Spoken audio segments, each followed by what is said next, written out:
En aquel tiempo Jesús llegó de Galilea al río Jordán y le pidió a Juan que lo bautizara. Pero Juan se resistía diciendo: ¿soy yo quien debe ser bautizado por ti, y tú vienes a que yo te bautice? Jesús le respondió: haz ahora lo que te digo, porque es necesario que así cumplamos todo lo que Dios quiere. Entonces Juan accedió a bautizarlo. Al salir Jesús del agua, una vez bautizado, se le abrieron los cielos y vio al Espíritu de Dios que descendía sobre él en forma de paloma, y oyó una voz que decía desde el cielo: este es mi Hijo muy amado, en quien tengo mis complacencias. Palabra del Señor.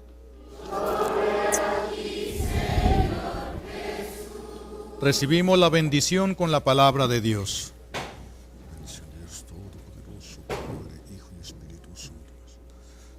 Siéntense, por favor.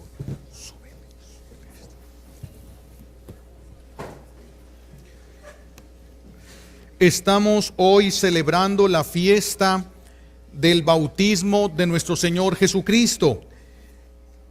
Estamos celebrando esta fiesta. No voy a entrar a la diferencia que hay entre el bautismo de Jesús y el bautismo de Juan, porque ya lo hemos meditado. Solo les recuerdo, el bautismo de Juan no hacía hijos de Dios a los israelitas. El bautismo de Juan no rompía el pecado original. Es diferente el bautismo de Juan del bautismo de Jesús. El bautismo de Jesús rompe el pecado original y nos hace hijos de Dios. Pero ya lo hemos meditado, no vamos a entrar ahorita en eso, sino que hoy profundizaremos más bien en otros aspectos que resaltan en el bautismo de Jesús. Primero vamos a ver la predilección testificada por Dios Padre.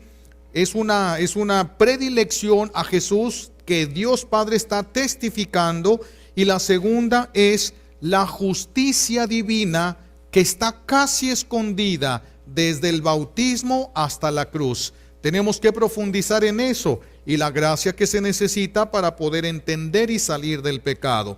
Eso es lo que vamos a tocar el día de hoy. Primero empezaremos con la predilección de Jesús. Resulta que el día que Jesús se bautiza, resuena la voz de Dios Padre en el cielo.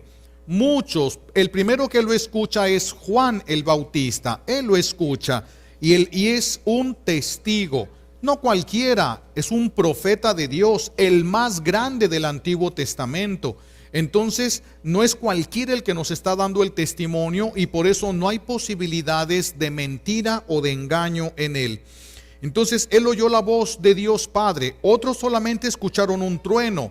Otros que estaban presentes también escucharon la voz que decía: este es mi Hijo muy amado, en quien tengo mis complacencias, en quien me complazco.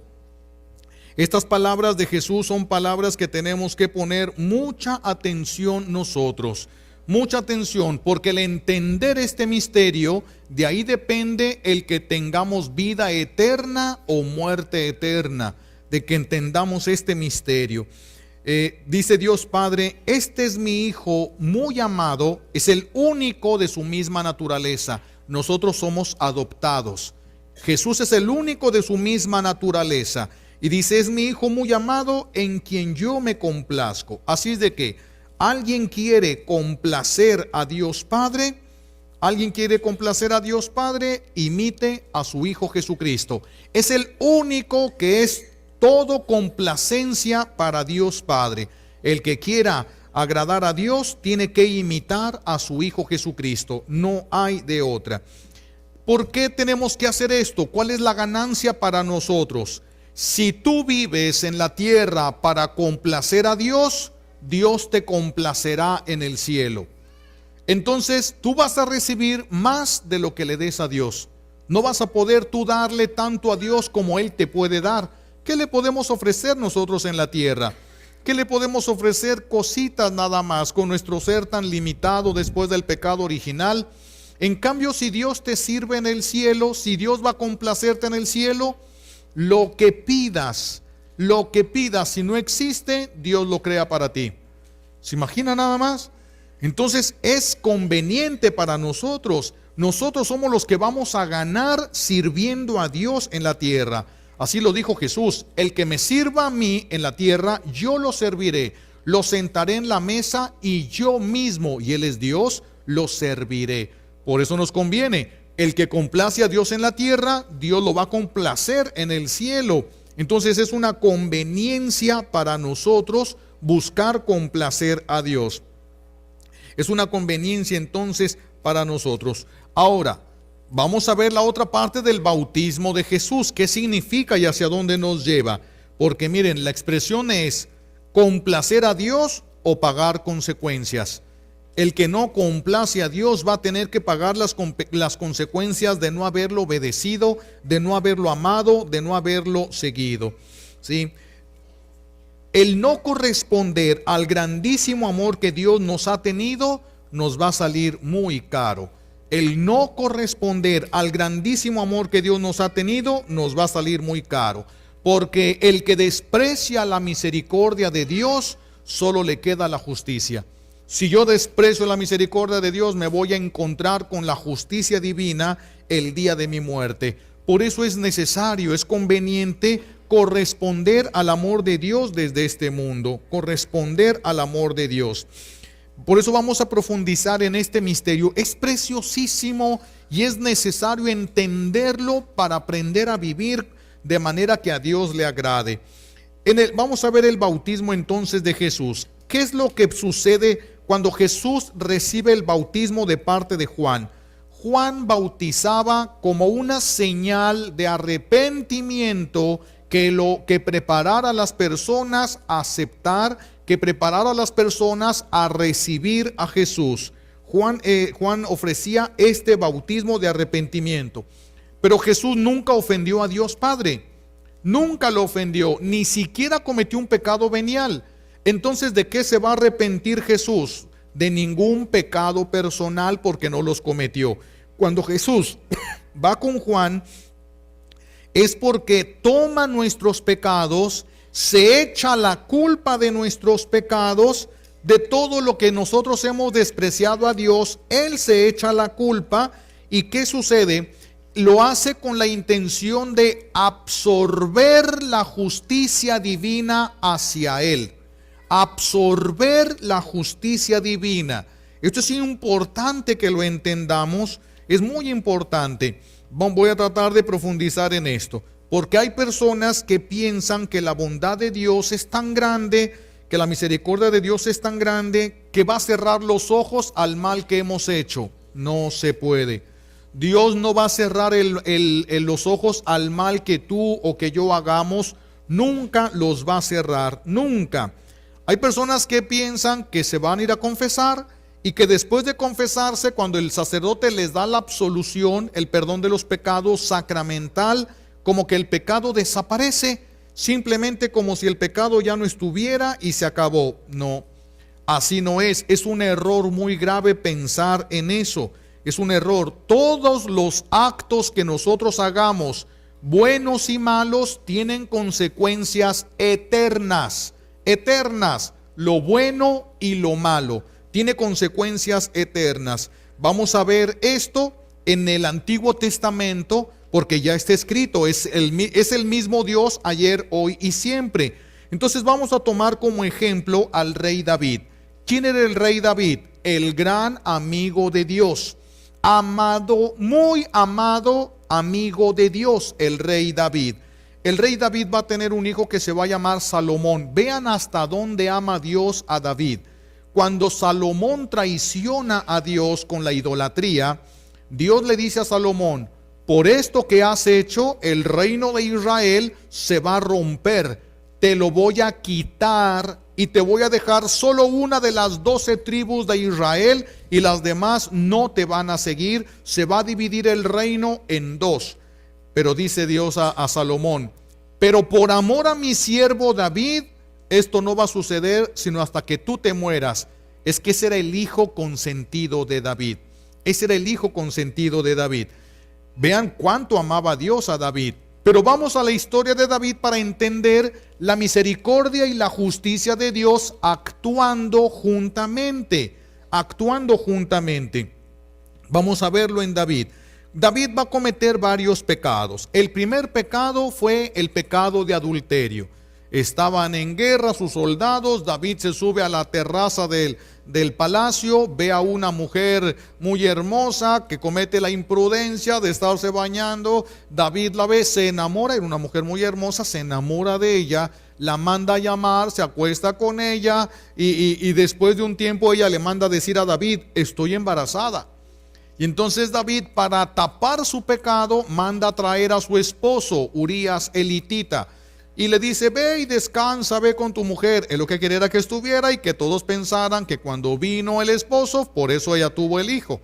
Pero resulta que aquel hombre dice: no, ¿cómo voy a estar yo en mi cama y con mi mujer mientras mis compañeros están allá en la guerra? Y se dormía en el suelo, en la calle. Y como David no pudo hacer que se metiera a su casa, le dio una carta donde le decía al jefe del ejército: mándalo al frente, haz una avanzada hacia los filisteos, y cuando estos se vengan sobre ustedes, retírate con tus soldados y déjalo solo para que lo maten. Y le dio la carta a Urías, se lo lleva, y así fue como murió. Y Dios manda a su profeta con David, y está David y le dice el profeta Natán: a ver, David, tú eres el juez, juzga sobre este caso. Un hombre tenía una ovejita, era su ovejita consentida, le daba de comer, la ovejita comía de su mismo plato, la llevaba por todos lados, era como su hija única, era lo único que tenía. Y su vecino tenía muchas ovejas y tenía vacas y tenía animales. Pero cuando le llega un amigo a su vecino, él no quiso matar ninguna ovejita suya y mandó matar la ovejita de su vecino. Di qué es lo que merece. Y David se levanta y pega un grito: vive Dios, que el que hizo eso merece la muerte. Y le dice el profeta: ese eres tú. Y David, solito se había juzgado, ese eres tú. Porque David tenía muchas esposas y le arrebató a Urías la única esposa que tenía y que amaba. Entonces Dios va a hacer justicia. Vean aquí la misericordia y la justicia de Dios actuando.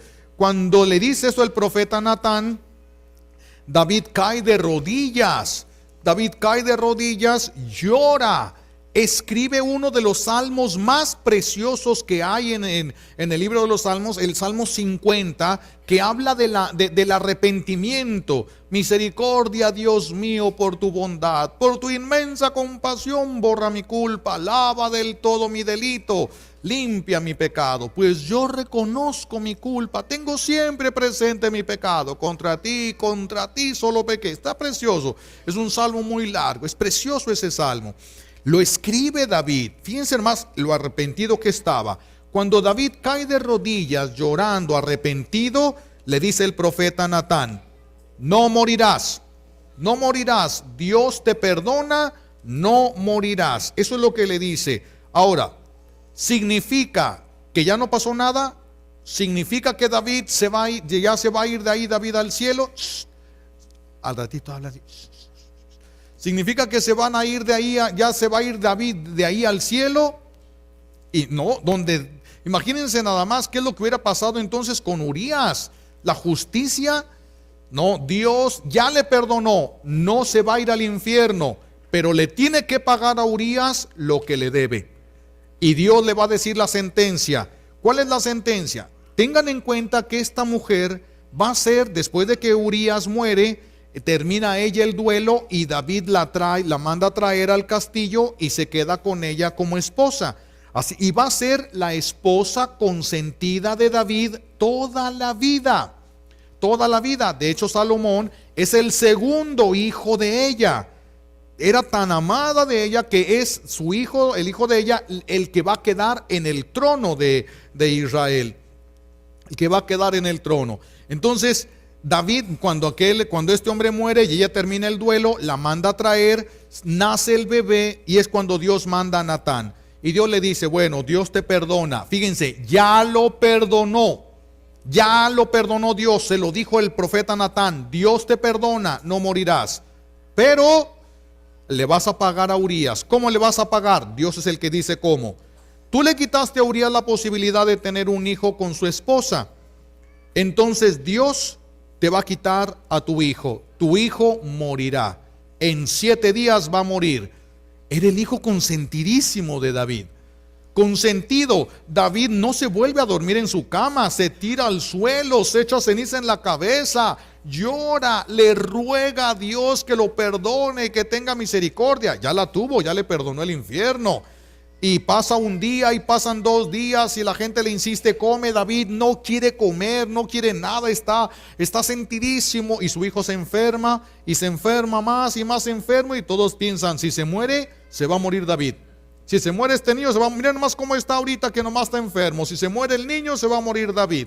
Se muere el niño a los 7 días.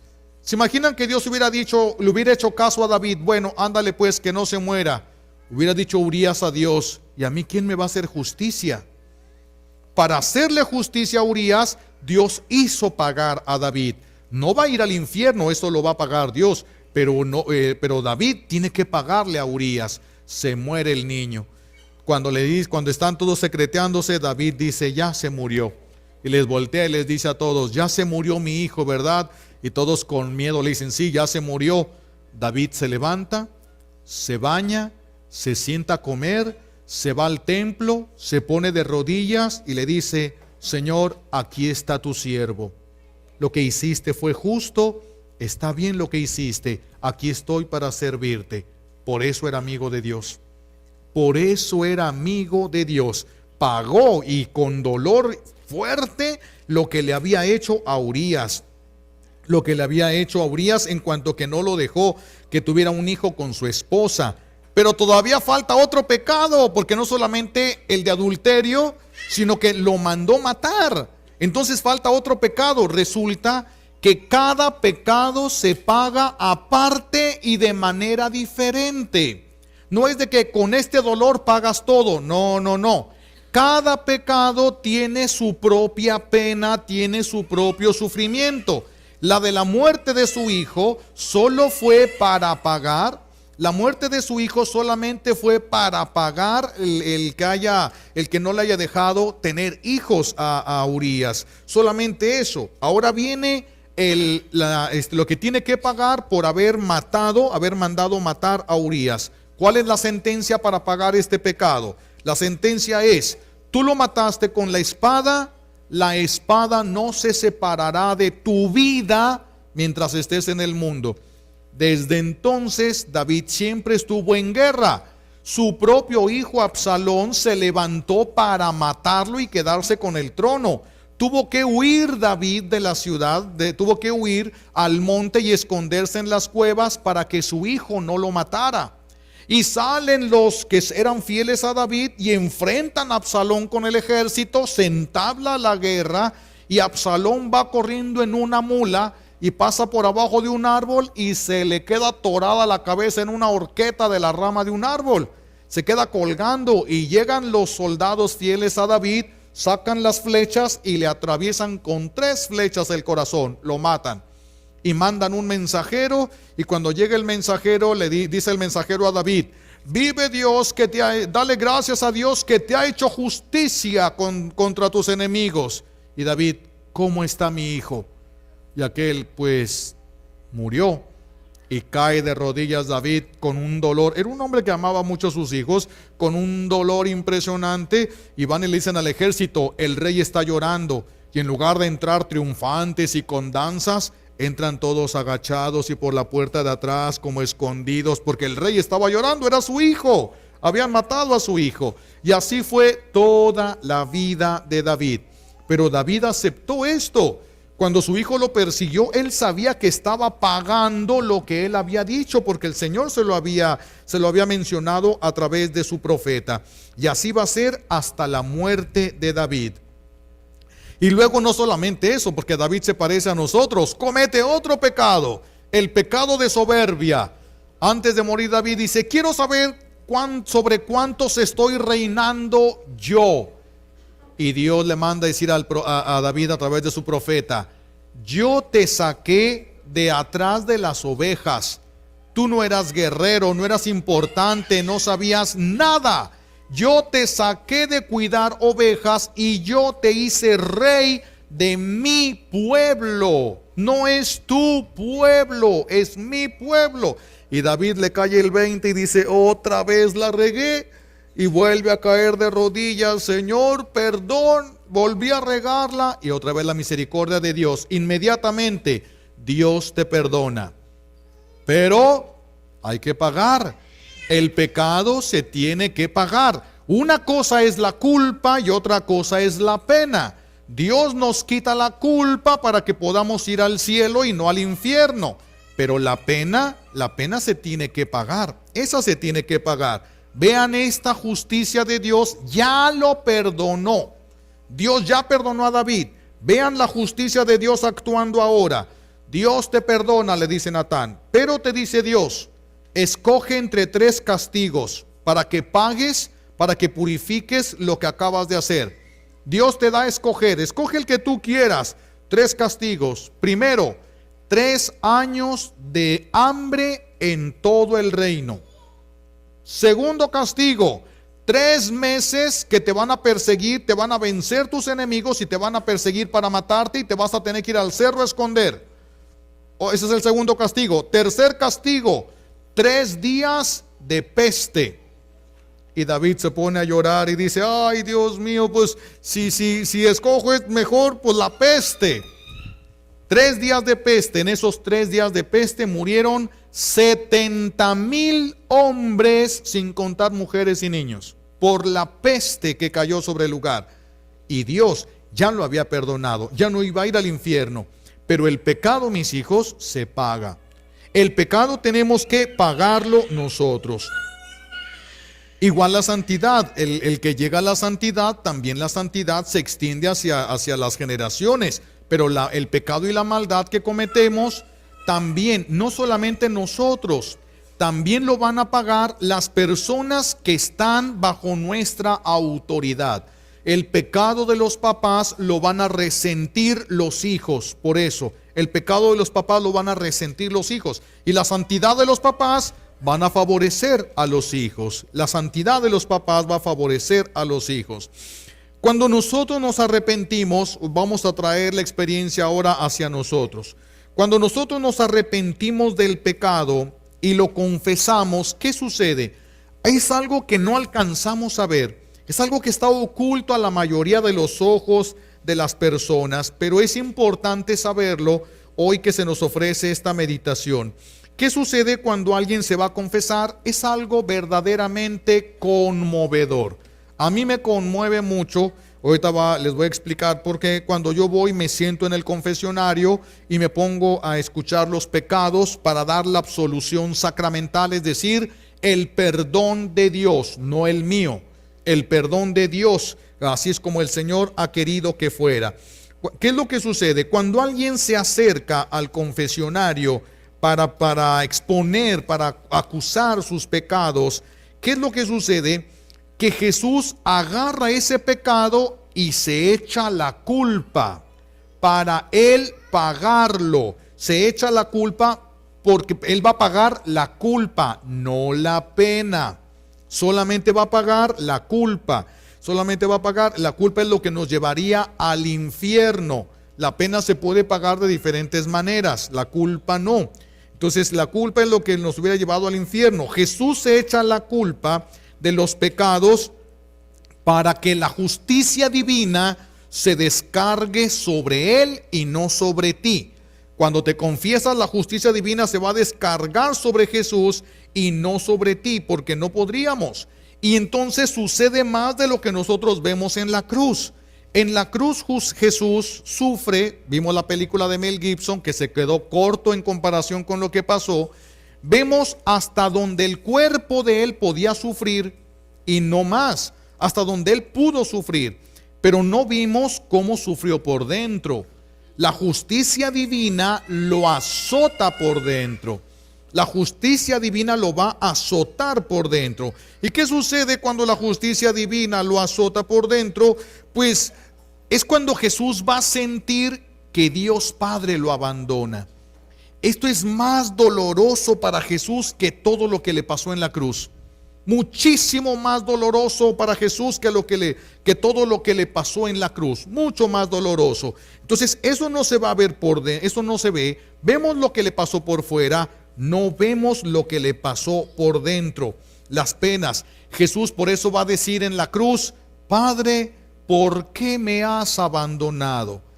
Eso lo hizo sufrir a Jesús más que todos los dolores de la cruz y que muchísimas cruces juntas. Ese es el dolor del infierno, el saber que nunca, jamás podrás llegar a sentir el amor de Dios. Se acabó para ti la posibilidad de llegar a sentir el amor de Dios. Muchos no se dan cuenta de esto, por eso se confiesan, y después de que se confiesan hasta se sienten bien, hasta se sienten a gusto. Lo que no se dan cuenta muchos es de que cuando terminan de confesarse y se levantan y se retiran, Jesús queda en la cruz, porque alguien va a pagar. El pecado se tiene que pagar. Entonces Él queda en la cruz para absorber la justicia divina que corresponde a ese pecado que tú has cometido. Jesús, por eso, cuando una persona termina de confesarse, Jesús queda en la cruz. Jesús queda en la cruz. Él sabe que esa culpa tú no la podrías pagar, y por eso Él se presta, se ofrece para absorber la justicia divina sobre Él. Escuchar confesiones es bien duro para uno, es bien difícil para nosotros, porque cuando yo confieso, un grupo de personas, 3, 4 que sean, un grupo de personas que pasan a confesarse, yo cuando termino de confesar, yo sé la paliza que le van a poner a Jesús. Llega alguien y dice pecados de crítica, de burla, de chisme. Yo digo, le van a dar un golpazo a Jesús en la boca, que le van a romper, le van a quemar la lengua, y pues me doy cuenta, me están diciendo el pecado. Y llega el otro y pecados de lujuria, y los ojos de Jesús cómo le van a quedar, le van a quemar, le van a punzar, le van a hacer. Y llega otro, odio, pues el corazón de Jesús, le van a traspasar el corazón. Cuando terminan de confesarse, ya sé cómo va a quedar Jesús. Ya sé cómo va a quedar, y la gente se va. Y lo doloroso es que ni la penitencia cumplen, ni siquiera de eso se acuerdan, ni siquiera dicen gracias Señor por agarrar la justicia divina sobre ti en lugar de que caiga sobre mí. Ni las gracias le dan a Jesús, ni siquiera las gracias le dan por ese amor y por lo que el Señor ha hecho. Eso verdaderamente duele cuando uno está ahí en el confesionario. En el confesionario, Él va a absorber todo eso. Todos de los que se confiesan, cuando llegan al confesionario, y algunos simplemente, hagan de cuenta, vomitan nada más todos sus pecados, expresan todos sus pecados, dicen todos sus delitos, ¿verdad? Y se levantan.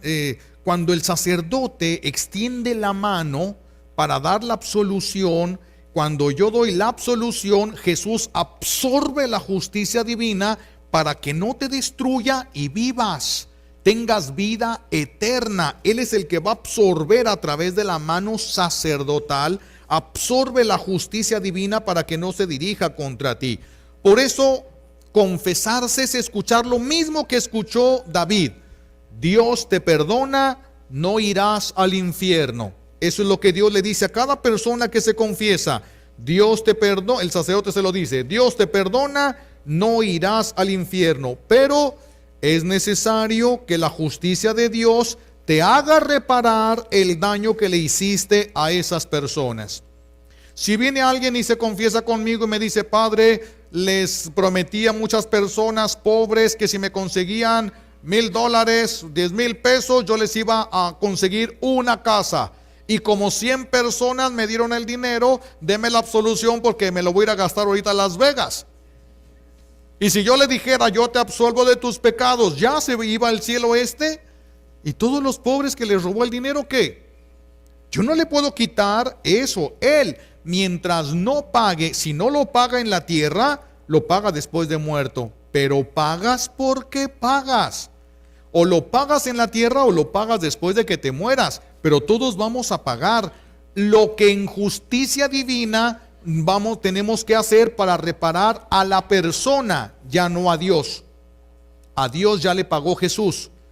A la persona que le hicimos el daño, tenemos que reparar el daño que le hicimos. Por eso va a ser un castigo terrible. Va a ser en proporción al daño que le hicimos al corazón de esa persona y al daño que le hicimos al corazón de Dios. Por eso es terrible cuando se tiene que pagar en justicia.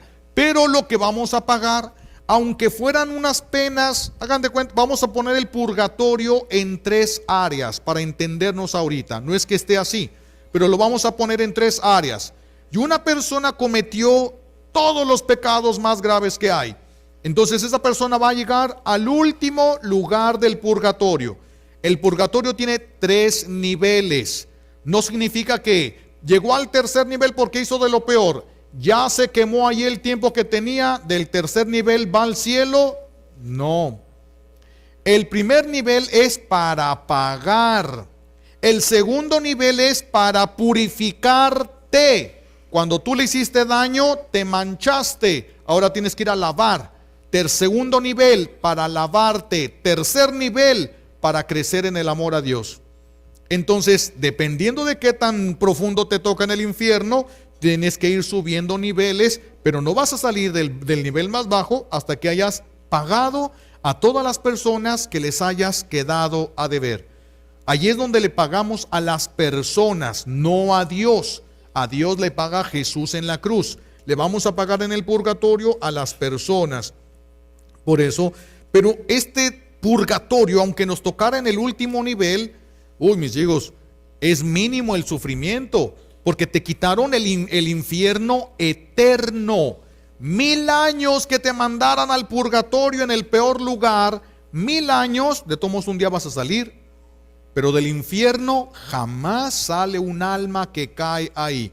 Una vez que el alma cae al infierno, ni Dios la saca, porque la justicia de Dios fue el que la mandó ahí. Si Dios la sacara del infierno, Dios se contradeciría a sí mismo. Cuando un alma cae al infierno, nadie la puede sacar. No hay ni una sola posibilidad ya de redención. Por eso llegar al purgatorio es una bendición muy grande, aunque el dolor sea terriblemente inmenso. De todos modos, es una bendición muy grande.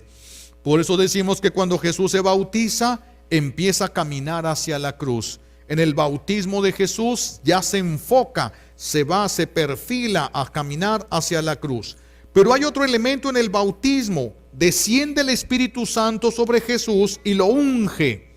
Entonces aquí es importante que meditemos. Si Jesús recibió la unción del Espíritu Santo para poder cumplir con la misión que Dios le había dado, ¿quién eres tú y quién soy yo para pensar que no ocupamos del Espíritu Santo para cumplir con la misión que Dios nos ha dado? Si Jesús fue ungido con el Espíritu Santo, ¿quién somos tú y yo para pensar que no lo ocupamos? ¿Quién somos? Esa soberbia de nosotros de querer agradar a Dios sin la asistencia del Espíritu Santo la vamos a pagar. Eso es un acto de soberbia. Nada podríamos entender, nada podríamos hacer, nada podríamos resolver sin la ayuda, sin la luz del Espíritu Santo. Por eso nos deja el Señor este testimonio, la necesidad de la unción del Espíritu Santo para poder cumplir con la voluntad de Dios. Los que desprecien la unción del Espíritu Santo no van a saber que están muertos, sordos, mudos, desnudos, no se van a dar cuenta porque no tienen la luz para poder ver, para poder descubrir, para poder darse cuenta. Así es de que el tiempo de vida que tengamos, mis hijos, todo el tiempo que no hiciste la voluntad de Dios, que no viviste en la gracia de Dios, agradándolo a Él, no solo es tiempo perdido, es tiempo contra ti que vas a pagar en el purgatorio. Todo el tiempo que pases en pecado es tiempo que vas a pagar en el purgatorio. En un lugar de misiones, un sacerdote era un lugar que estaba empezando, tenían pocos años en las misiones, y llega un sacerdote y le piden que vaya a confesar a un anciano que se estaba muriendo, un hombre de unos 95 años, según el testimonio del padre. Y llega con el anciano y se pone a confesarlo y dice el padre: eran pecaditos de los que no son graves, eran pecaditos sencillitos los que tenía este anciano. Y dice, y entonces el anciano me dice: Padre, pues son estos mis pecados porque tengo nada más 10 años de vida. Y dice el padre, no, este ya se deschavetó, se le notaba, pues ya anciano y todo. Dice, este ya se volvió loco, dice, con razón no me dijo los demás pecados. Entonces dice el viejito, no, padre, es que a mí me bautizaron hace 10 años, los demás estaba muerto, esos no cuentan, yo solo he vivido 10 años. Cuando te mueras, vas a descubrir que la única vida que tuviste delante de Dios, verdadera vida, fue el tiempo que estuviste en gracia. Lo demás es tiempo para llorar, es tiempo para sufrir, es tiempo que vas a tener que pagar. Por eso, mis hijos, tenemos que ponernos las pilas, porque el pecado se paga. Y si no lo pagas aquí en la tierra, lo pagas después. Imagínense que alguien venga, me mate a toda mi familia delante de mí, haga barbaridad ahí, haciéndolo sufrir lo más terrible que puede, y cuando yo llego y me doy cuenta, se ríe de mí, agarra una pistola, se da un balazo y se mata. Ya no va a pagar porque ya se mató. Tiene que pagar. Y ya se mató, ya no puede pagar en la tierra, pero Dios nos hizo eternos. Tiene toda la eternidad para pagar. Toda la eternidad. ¿Cuántos años le harán falta si se arrepintió? 1000, 2000, 3000 en el purgatorio, quién sabe. Si se arrepintió, tiene que pagarme todo lo que me arrebató. Porque si no, yo no voy a querer estar con Él en el cielo. Yo no voy a querer estar con Él en el cielo hasta que Dios me haga justicia. Tenemos que vivir en gracia, mis hijos. Tenemos que luchar por la gracia. Porque de todos modos no es nada más llegar a la confesión, decir estos pecados como si no fuera nada. No, tenemos que saber, termina la confesión, Jesús se queda en la cruz pagando. Y la gente que ni siquiera le agradece, ni siquiera cumple la penitencia ni nada, no es posible esto. No es posible esto para nosotros. ¿Qué los invito a trabajar en esta semana? Dos cosas. La primera está dividida en dos partes. Primero, pide al Espíritu Santo que te haga saber cómo se tienen que pagar eso que tú le llamas pecaditos. ¿Cómo se tiene que pagar esos pecados que casi cada vez que vas a la Santa Misa tienes que confesar? Y que los confiesas, nomás llegas temprano a la Santa Misa y te confiesas. ¿Cómo se pagan? ¿Cómo se pagan esos pecados? Pídele al Espíritu Santo la gracia de saberlo. ¿Por qué? Porque necesitamos ver. No sabes cómo queda Jesús después de que te confiesas. Tienes que saber cómo se paga. Si tú sabes, ¿cómo le va a hacer Dios para que sepas? ¿Quién sabe? Pero Dios se las va a ingeniar, tiene poder suficiente para que tú sepas. Pídeselo con sinceridad y te lo concede. Cuando sepas cómo se pagan esos pecados, vas a pedirle otra gracia al Espíritu Santo. ¿Cuál es esa gracia? La gracia de buscar los medios para no volver a pecar. Si se paga tan caro, si Jesús tiene que sufrir tanto y tú lo amas, ¿qué hago para ya no ponerlo en la cruz? ¿Qué voy a hacer para ya no lastimarlo yo a Él con mis debilidades? Entonces eso es lo que pediríamos, la primera parte de lo que tenemos que hacer esta semana. Segunda, a través de la oración, a través de la comunión y de la ayuda del Espíritu Santo, estudia a Jesús, porque solo Él es la complacencia de Dios. En la medida que lo imites, tú vas a complacer a Dios Padre. En la medida que lo ignores, tu vida va a ser un desastre que vas a tener que pagar el día de tu muerte. Así de que el Espíritu Santo te dará la luz, si se la pides, de encontrar los modos, ya no solo de no ofenderlo, de no crucificarlo, de no dañarlo, sino los medios de agradarlo. ¿Cómo debo vivir para agradarlo? Necesitamos de la luz del Espíritu Santo. Sin Él, mis hijos, estamos fritos. Sin Él estamos perdidos. Pidamos esta gracia a Dios Padre como un regalo de esta Santa Misa, por los méritos de Jesucristo en la cruz y por la poderosa intercesión de la Santísima Virgen María al pie de la cruz. Alabado sea Jesucristo.